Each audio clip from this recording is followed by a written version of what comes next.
सरकारी कर्मचारी ration card हाथेवा प्रसंग में सरकार को टार्गेट कर पूर्वतन पीसी सभापति जयदेव जेना। राज्य में बीजेपी सरकार को 9 मास या भितर केउ मंत्री कौन कहते कहार कथार तालमेल ना। खासकर जोगाण मंत्री कृष्णचंद्र पात्र राशन कार्ड को नहीं बारंबार विभ्रांतिकर मंतव्य दे चली।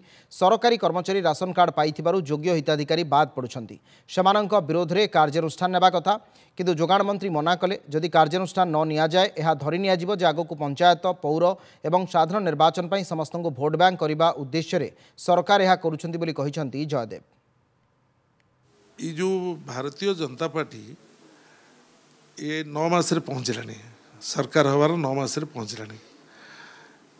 विशेष भाव में जोगाण विभाग जी मंत्री अच्छा कृष्णचंद्र पात्र सी मान्यवर मंत्री केतबेले कौन कौ प्रकार मंतव्य दौरान कहीं मंतव्य कौ मंत्री दवा मुझे देखी नहीं। तेणु विशेष भाव में मान्यवर मंत्री श्रीयुक्त कृष्णचंद्र पात्र जे जोगाण विभाग मंत्री प्रकृतर हिताधिकारी जो माने पाइबा योग्य से पाखे रेशन कार्ड जोगेबार व्यवस्था करूँ।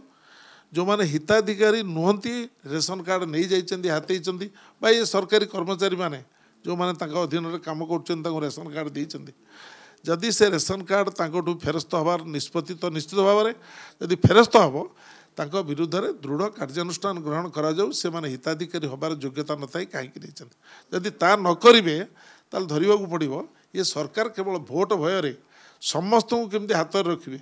पंचायत इलेक्शन आखि आगे आसपर अर्बान इलेक्शन आसो पुणी जेनराल इलेक्शन आसो भोट को आखि आगे रखी भोट कथा को चिंता करी ये जो मानसिकतार कार्य कर सरकार को से पूरापूरी भाव में पाउना देवाक पड़ो।